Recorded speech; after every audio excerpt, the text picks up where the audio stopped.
It's time for Takes on Takes, the episode where we offer our take on your take today on the Locked On NFL Scouting Podcast.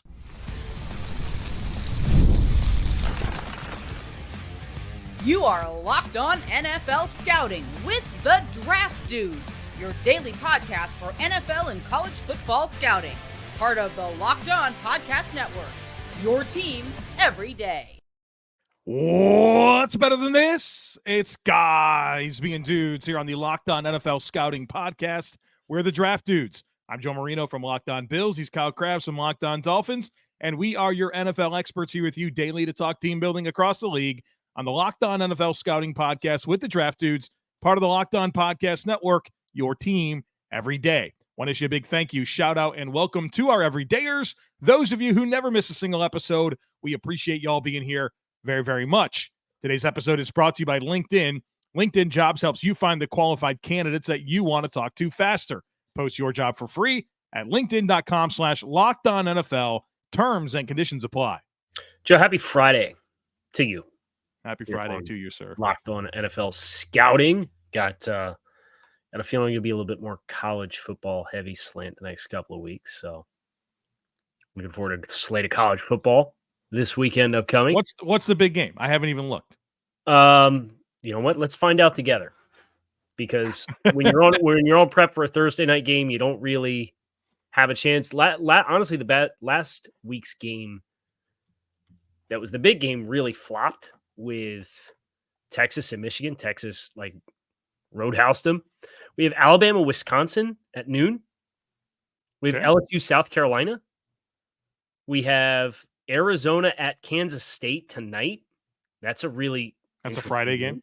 All right. Yeah, it's a Friday night game. What conferences are those teams in? Which ones? That's a Big 12 conference game. Oh, yeah, of course. Yes. Thank you. Unless they scheduled it as a non-conference game before they moved to the same conference, and then it's a conference game that doesn't count as a conference game, which is what happened with Sun game last week was that way, or the week before was that way. Let's see. We have Oregon State, no longer a conference game, but still an interesting game. Boston College, Missouri. Wait, Oregon State. Don't we play that the last week of the season every year? Not anymore because Big Ten now, so they got to have that rivalry game. The rivalry weekend's got to be their new Big Ten rivalry, which is maybe USC. I don't know off the top of my head. Georgia, Kentucky. Oh, there's some games. All right. There's some interesting games. Let me see the next USC, Michigan is 2 weeks from now, and Tennessee, Oklahoma is the same week. So, Tennessee, Oklahoma State. Oh, next week's got some bangers. Tennessee's the team you want to watch. You don't want to miss Tennessee games. Fireworks for that football team. So there you go. Speaking of fireworks, people came at us with some fireworks in the takes today. Like, aggressive, I would say, very aggressive. At us or just hot takes? No, not at us. They delivered to us hot takes. Yeah, pretty aggressive takes, not tailored towards you or I. Shelley? Yep. Dylan. Joe Burrow may be the most overrated quarterback in the NFL. He's always in the top 3 conversation when he's been bad the last year and a half and has always played with a superstar cast. Joe Burrow is a game manager. I don't think so. I don't think he's a game manager. I think it's fair to question where he falls on the spectrum of NFL quarterbacks without Jamar Chase, T. Higgins, Tyler Boyd, which was a top 2, top 1 wide receiver 1 through 3 in the NFL over the last couple of years. Mm-hmm. So I think, I don't know, I talked to Kurt Warner this summer, and that was something that he talked about is how you mature based on the evolution of the skill players around you, right? And I think for Joe, I think he sees the game in a cerebral enough way that I don't have any question that he can continue to progress and evolve what it looks like. But the way he played his first couple of years, I don't think he's going to be able to play like that anymore because he doesn't have the guys that allowed him to do that and be so effective doing so. I'm trying not to be a victim of the moment here because week 1 was unfortunate. You're wondering about the risk. The last few years, the early season has not been good for Joe Burrow. But, man, if you appreciate the position and the way it's supposed to be played, when Joe Burrow is on, boy, it's pretty. And I think what's complicating in this conversation from what Dylan has brought up is he really kind of leaned into the last year and a half. We know injuries have been a story there, Mm-hmm. but even when you go back to the Super Bowl year, he wasn't really the guy in the playoffs, right? It was more about Lou Anarumo, defensive game plans, and Joe Burrow not kind of screwing up on offense. And so it's tough to reconcile. I think the world of Joe Burrow, but I feel like I'm at the point where I'm starting to ask myself the question. So I think that's where I'm at with him. Yeah, I think that's a modestly fair stance to have. Jim has a random idea for us. He says, what if the NFL went to a 2-week preseason and the first 4 weeks of the regular season were the AFC, NFC intra-conference games? I do wonder what it could look like to kind of do. Didn't baseball used to have that? They had interleague play. Yeah, it was like a stretch in the middle of the year. Only like August and July or something like that, like on either side of the All-Star break.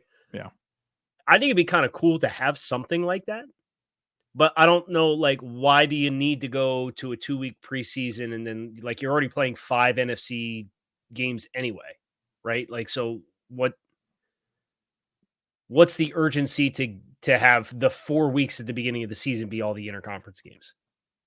I'm guessing because people are looking at this schedule right now and they're seeing heavy-hitting divisional games, heavy-hitting conference games in the first 2 weeks of the season that feel like they're decisive before teams really get into their groove.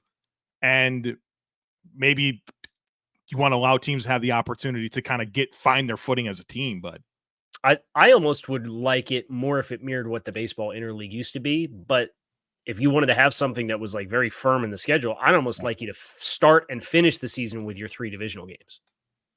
And then just kind of figure out in the middle, like true test early, true test late. Yeah. And then go, okay, here's your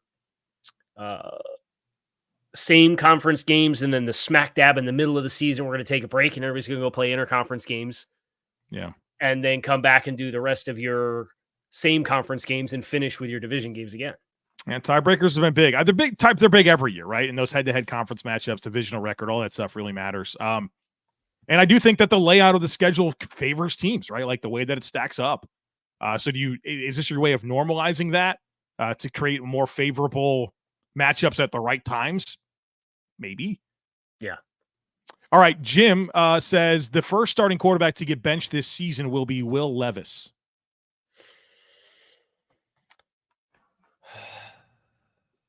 All right. Are we going to do the thing?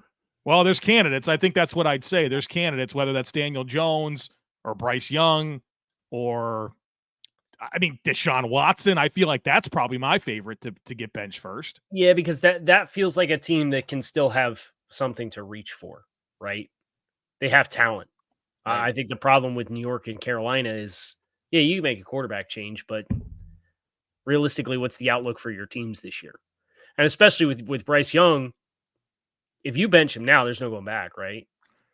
I've always wondered that. Like, what's the script for like an investment like that? Even any first round pick, when you get benched, it's pretty much it. Like, that's it. The team is telling you that the if it's year 2 and it's still so bad, and you're going to get pulled and sat down, like how you get to trot that guy back out there and it work, and you don't just totally shoot the guy's confidence. Well, it's funny. My bold bet for the Titans this year was that Mason Rudolph would start a game by choice. And boy, Titans fans didn't like when I said that.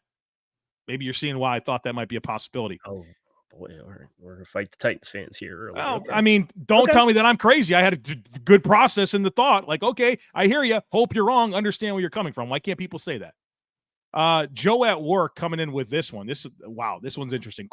He gives us 2 lists. Quarterbacks with 2 or more Super Bowls. Plunkett, Starr, Greasy, Eli, Staubach, Roethlisberger, Aikman, Bradshaw, Elway, Peyton, Montana, and Brady. Quarterbacks with 5 MVPs. He lists Peyton Manning. The take is that a 5th MVP for Aaron Rodgers would mean more for his career than a 2nd Super Bowl. I don't know. That second 2 or more Super Bowl list is still a pretty exclusive list, right? In the history of the game. Just make it about yourself. If Aaron Rodgers wins another MVP, you're going to say, oh, wow, congratulations. That's normal. If he goes to this Jets team and wins a Super Bowl, come on, man. That's way bigger for the legacy of Aaron Rodgers in my mind, especially how the last 2 years have gone. Well, and especially how many of those quarterbacks that won multiple Super Bowls did so on multiple teams. That's a whole other accomplishment to go somewhere else and do it. Who the answer Manning, really? Manning, Brady and Manning. That's it. That's it. There you go. Be the third guy on that list. With you all the way. I disagree with you, Joe, at work, but I always love your handle. All right, folks, many more things to get to on the other side of it, including a little Bryce Young conversation. Folks, be sure to stick with us. When you're hiring for your small business, you want to find quality professionals that are right for the role. That's why you have to check out LinkedIn Jobs. LinkedIn Jobs has the tools to help you find the right professionals for your team faster and for free. LinkedIn isn't just another job board. LinkedIn helps you hire professionals that you can't find anywhere else, even those who aren't actively searching for a new job but might be open to the perfect role. In a given month, over 70% of LinkedIn users don't even visit other leading job sites. So if you're not looking on LinkedIn, you're looking in the wrong place. On LinkedIn, 86% of small businesses get a qualified candidate within 24 hours. So hire professionals like a professional on LinkedIn. Post your job for free at linkedin.com/LockedOnNFL. That's linkedin.com/LockedOnNFL to post your job for free. Terms and conditions apply. You've heard us talk a lot about FanDuel, America's #1 sportsbook. Well, we got a little something different for you. Now through September 22nd, all FanDuel customers can bet $5 and get a 3-week free trial of NFL Sunday Ticket from YouTube and YouTube TV. Then with a YouTube TV base plan, you'll be able to watch every regular season Sunday afternoon at a market game. All that you need is a Google account and a current form of payment, and you can cancel at any time. And if that's not enough, be sure to check out FanDuel's Profit Boost that you can use in the app for doubling your winnings for all the Sunday, September 15th pregame moneyline bets. Profit Boost will be live starting yesterday. So it's live right now. So view your account page to learn more about your boost. Just visit FanDuel.com to download America's #1 sportsbook. All right, Jared, my guy, my brother, I love you. Here he comes. He says, Bryce Young will be fine, but he must trust his offensive line more. There are multiple instances where he never climbed the decent pocket presented to him. Once the trust is revived, there will be an improvement in footwork and overall accuracy. Bryce Young's had the same footwork for his entire college and pro career so far. He's always been toesy because he can't see over the line. He can't see. He's always been bouncy. He's liked to be light on his feet. People applauded the backpedal drops that he would take. And I don't think that's going to change because I don't think that's a trust in offensive line issue. He played the same way at Alabama. You can't climb the pocket and blur your vision even further. The reason he doesn't do that is because he never climbed the pocket because he can't get the ball out. Right. It's the overall limitations that always existed with the player. Nobody wanted to talk about it, Kyle. Nobody wanted to talk about it. Is there anything? I mean, come on. No, we're good here. We're good here. Andrew says, since there is no salary cap for coaches, the next phase in competitive advantages would be drastically increasing coordinator and assistant coach salaries. Hiring all the best assistants would give teams huge advantages. That's not new information, though, right? I mean, there's never been a salary cap for that stuff. Yes and no, but like the coaches have to want to be a part of that as well. But the blockade is if you go somewhere and the head coach calls the plays and you're offensive coordinator and you want to be a head coach someday so you can make even more money, like you're not going to just pay your coordinator's head coach dollars, are you?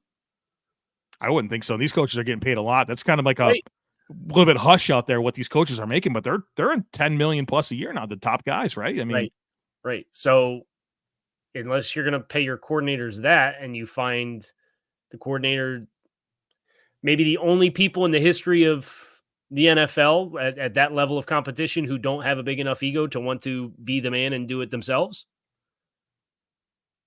I just feel like that's maybe something one team with like the right people could do, but to try to replicate that across the league as this is what we're going to do that's going to give us a competitive edge. Oh, we're going to do that too. It just feels like such a specific set of conditions that are hard to find a lot of replicatability in. It's just such a never-ending climb for these coaches. I mean, that's what they do. And like football coaches are some of the most egotistical people on the face of the planet. They want status, they want clout, they want titles, they want opportunities. And yeah, money talks, but I think they're always going to be doing whatever they can to get to the next thing. And you and I, we rave about the podcast series that Sean McVay did with Peter Schrager a few years ago. Yeah. God, it was so good. And one of my favorite things about at the end of every episode, Sean McVay would ask whatever coach that was on that episode. He'd say, hey, if you had one advice for a coach that's a GA or a high school coach that wants to get to a high level, what would you say to them? And every single coach said, be a great steward of the opportunity that you have right now. If you're the offensive line coach at Temple, be the best freaking offensive line coach you could possibly be at Temple. And as you do those things, the opportunities are going to come, and you can't get so far ahead of where you are in that moment. And I'm sure that's very difficult for these coaches. But at the end of the day, they all want to advance and get to a certain place. And dollars will matter to some extent, but status and opportunity, I think, is always going to trump that. Yeah, I think so too. Sam Teets, the 3 of 5 first-round rookie quarterbacks we will see this year will throw more interceptions than touchdowns. Oh, how often does that? That feels aggressive, right? So Bryce, did Bryce do it last year, or was he 11 and 10? I don't remember. All right, well, we got time. We're going to do the thing. Probably a pretty rare thing here for this to happen. I know CJ Stroud certainly didn't do it. The CJ Stroud certainly did not. Okay, so Bryce was 11 and 10. So Bryce Young didn't do that. We Bryce think 3 of these guys are going to do it? Yeah. Boy. And Bryce threw, 2 picks in that week 1 game. He was in the hole. So now he's at 11 and 12. Yeah. For his career. So for his career, he's at 11 and 12. But in his rookie season, he had more touchdowns than interceptions. Yeah, I think this is tough. If you're right about this, Sam, you make sure you let us know about it. Dunk that ball, brother. Dunk the ball. Hey, we've been teeing that up a lot so far. We might have some spikes coming. Probably. Yeah, when it's your job to have an opinion on everything. Right. You're going to be wrong. That's just the way it goes. Right. Bub says NFL Pro is the best thing the league has done to further fan engagement for the hardcore fan. The affordability and extensive use blows out another hardcore fan feature in Sunday Ticket.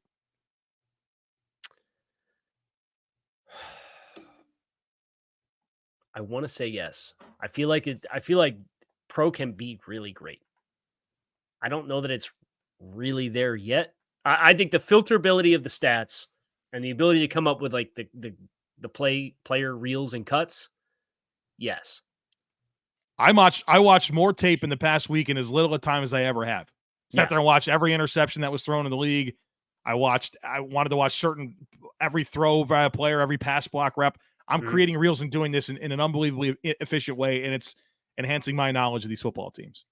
Yeah. And I've seen it. Haven't you seen like an uptick in people like, oh, here's a reel of every route that this player ran? It's like, yes, Here we go. Finally, we're having good conversations, or at least we have the opportunity because people are watching the tape as opposed to looking at box scores and reacting to how their fantasy football teams perform. Yeah. August had a bunch of takes, and I appreciate that. But like, you can't send like 5 or 6 and expect.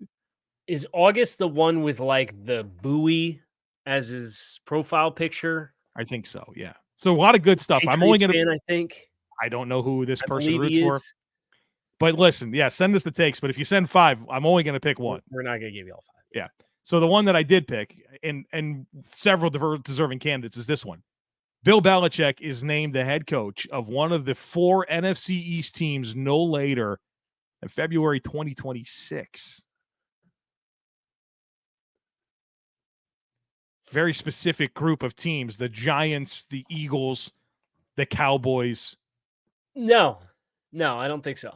You think he's done? He's just media mode. He's us now. So doing a bunch of different things for a bunch of different places. So right, yeah. He's your coworker, Kyle Crabbs. Coworker of Kyle Crabbs, Bill Belichick. Right.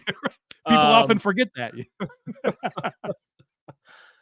I think here's where I'm at with Bill. I think the report that came out not that long ago was that he's interested in coaching, but he's going to be picky. Okay. So picky, you would assume that means a team that gives him a chance to compete and contend. You think he was going to take the Atlanta job last offseason if it was offered to him? Come on. You know he would have. He would have, but now he's on the other side of it. Now he's doing some of the things. I think would he still like to get the wins record? I absolutely think that he would. But if he's going to be picky, is he going to go to New York? Oh, surely not. With how bad of a situation the New York Football Giants are. Is he going to go to New York? No. Okay. That's shaping up to be what Monty Ossenford is taking over right now with Arizona. Right. Not a good spot to be. That's a long play.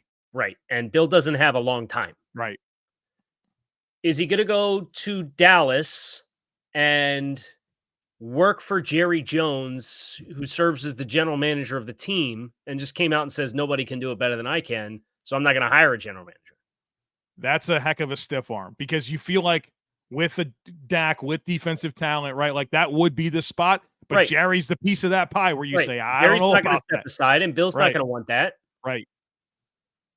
So now you have Philadelphia, who I don't think Philadelphia, fundamentally, Howie has survived and transcended everyone there.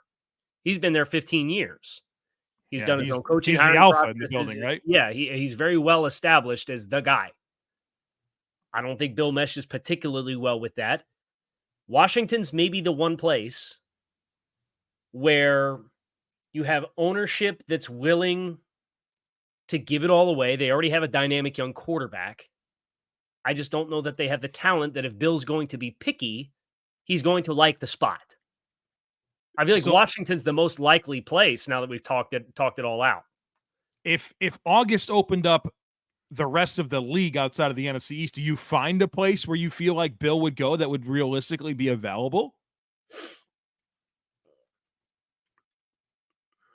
You know what I mean? Like, I think if there's Carolina, I think if there's one of these contending teams that feels like they're up against a glass ceiling and decides to make a change, that would be a spot. What was it, Grant Cohn? And I know Grant Cohn, some San Francisco fans really like Grant Cohn. Some people in San Francisco fans really hate Grant Cohn.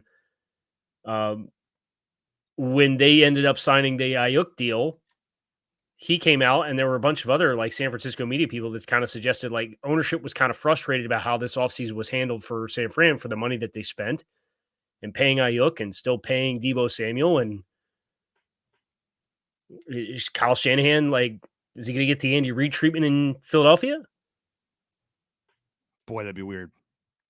But like that's the kind of, I'm not saying that's going to happen, but I'm saying that's the kind of situation that I look at and I'd be like, yeah, I can see Bill jumping in spots like that.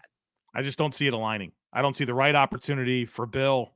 I think it's more he's coached his last game.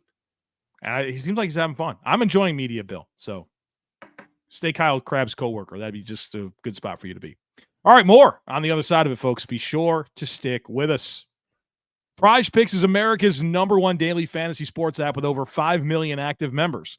PrizePicks is the easiest and most exciting way to play daily fantasy sports. Unlike other apps, on PrizePicks, you are just against the numbers. All you do is pick more or less on 2 to 6 player stat projections, and then you watch the winnings roll in. PrizePicks is the only real money daily fantasy sports platform with an injury insurance policy so that your lineups stay in play even if one of your players gets injured. PrizePicks puts their members first, so all the withdrawals are fast, safe, and secure. When my picks hit, I get money within 15 minutes. So download the PrizePicks app today and use code LOCKEDONNFL and get $50 instantly when you play $5. That's code LOCKEDONNFL on PrizePicks to get $50 instantly when you play $5. You don't even need to win to receive the $50 bonus. It's guaranteed. PrizePicks, run your game. By the way, congratulations to our former coworker, Jordan Reed, inducted into the Athletic Hall of Fame at his high school, TW Andrews. Let's go. It's a good football program around these parts. Yeah, it's good. Not familiar with the Carolina football scene at the high school level, so it's really emerged. I'll tell you, there's more and more guys that are like local to me that are in the NFL right now. Where'd Hal play? Sun Valley High School, which is Sun Valley High School, real close to me. Sitting here trying to remember. Yeah. My alma mater just put Will Shipley and Malik Mustafa into the league. It's kind of cool to see this stuff happen because I know, good player, right? Like good player. Beer Snob 305 would like to say Robert Saleh. That's kind of a cool name, right? Beer Snob 305. I like it. Yeah. Robert Saleh is the first coach to get fired this season. We're benching quarterback. Kyle, we're going into week 2, baby. We're benching quarterbacks. We're firing coaches. Yep. I think the schedule is going to help them out. Right. I think the schedule will help aid that dynamic. So I'll pass. I'll take the field. Taking the field is the correct choice, but like you gotta pick somebody, right? Brian Daboll. Yeah. Dennis Allen with the big week 1 win. You're off. You're like, okay, for just a minute here. We're right. Pretend. Yeah, we got to revisit this in a month and see what we look like. But the pressure cooker was alleviated, at least short term. So yeah, congrats on the convincing win over Carolina. Yeah. I think it's Daboll. Because I think there is going to be maybe a benefit to getting ahead of your search, potentily. But I mean, that's a package, right? Shane and Daboll, that's a package, you would think. Yeah. Why on earth would you keep Shane and fire Daboll? Okay, I would take Brian Daboll's been better at his job than Joe Shane has been at his. By a billion. Hot take. I mean, that's slam dunk all the way in with that. The Jets slander continues here from Aaron. The Jets are not a top 10 defense. They will be masked by favorable schedule in the next few games, but they'll get found out down the stretch. I don't know what's really been, or what would you find out about? The system's been the same. They kind of had the same nucleus. They ran back the same top of roster nucleus aside of moving on from Bryce Huff. I think it's a very good defense. I think with the schedule, statistically, you kind of expect it will be a top 10 statistical defense this year. But yeah, the way that they played against San Francisco is obviously very concerning about teams that have a commitment to running the ball and what that looks like. Their back seven's got the stuff, right? Like to be, and their starting defensive line's got the stuff for the way you got to play defense in today's NFL. My biggest concern is the defensive line and just the lack of depth that they have. It's not what it's been. No question about it. I think they'll certainly be around a top 10 defense. So, and I think the schedule does help that, but okay, that's part of the deal. Sports Nut would like to say that the Carolina Panthers, are the worst ran team in professional sports. Now, admittedly, I don't have intimate knowledge of every team in professional sports and how they're run. But you got to feel like Carolina's in contention for this, I would say. I think they're certainly the worst NFL franchise at this stage, right? Yeah, I think pretty comfortably. What? I don't know. I feel like the Marlins are up there in baseball. I mean, the Sabres in hockey's got to be part of that. What's difficult to reconcile is I think most people would say that the Bills are a pretty good run NFL franchise. It's the same guy that owns the Sabres, and they can't get anything right. Well, it's you got to get the hire right, and they didn't 100% and get out of the way. They got a hire right in football and got out of the way. Right. So, like, I guess the question is, can Tepper do that? And my point with Dan Morgan being that general manager, I thought Dan Morgan was always on the trajectory of being an NFL general manager throughout his career to what he's done to this point. He's keenly aware of Dave Tepper. He knows him. He was there. And he said, "Oh, yes, I will be the general manager for your football team." Can I don't intimately know the details here, but can we bring the Chicago White Sox to the table? Tell me something about them. I don't know. 33 and 114 right now. That seems bad. Are they typically bad? They lost 101 games last year. They appeared in the ALDS in 2021 and appeared in the wild card with the COVID shortened baseball season the year before. But then they lost 89, 195 games the 3 seasons before that. Boy, Chris Schubert's got a smile. We're talking about the Chicago White Sox here. What's the MLB record for most losses in a single season? I don't know, but if you're 33 and 100 and something, you're probably knocking on the door. They were like 2 and 48 in like a 50 games. Boy, that's why you can't get too into baseball, man. You can't live through that. No, you can't live through okay, that. So the 62 Mets. Shout out Chris Schubert. 120 losses. Oh man, is that the record? Technically, the 1899 Cleveland Spiders. I remember them well. Had 134, so they went 20 and 134 and 154 games in 1899. But the White Sox, I mean, they're y'all knocking on the door. 114. Schedule left. I just want to do the math quick on how many games that they have left on their schedule. They have 1, 2, 3, 4, 5, 6, 7, 8, 9, 10, 11, 12, 13, 14. They got 15 more games left. They might chase down the Spiders. Let's finish on this one from Kevin. All right. The correct choice for a last meal is steak with garlic, mashed potatoes, and corn on the cob. The real take is that peaches and cream and corn on the cob is just as elite as steak and potatoes. Kevin, did you mean to push send on that? Yeah, I don't know about this. This is a little What? Peaches and cream and corn on the cob? How far down your list is peaches and cream? Oh, that's not even part of the mix.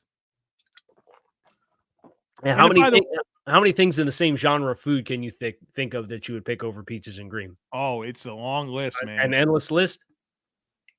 Yeah, that's wild. Kevin went through on this. He said, I want to put my name on this. Very concerning. All right. Would you take the steak? I would, if I were to pick my last meal, it would not be a traditional meal. I wouldn't have like a main course with sides. I am having multiple main courses. There's going to be steak on the menu. There's going to be wings on the menu. There's going to be a certain type of pizza on the menu. I need a half a rack of ribs on the menu. You know, there's going to be things like that. We're not going to be picking. I'm not wasting time with corn and mashed potatoes and corn on the cob. Didn't he specify corn on the cob? Right. And I like corn on the cob as much as anybody. Sitting halfway through my last meal ever, sitting here trying to pick the stuff out from between my teeth. No, I'm all the way out. All the way out. That's going to do it for us here on Locked On NFL Scouting. Hope you guys enjoy week 2 of the NFL schedule that awaits this weekend. Hope you enjoy week 3 of the college football season. We will be back to break down all the action on Monday. You can find us on YouTube or wherever you listen to your favorite podcast. We are out of here.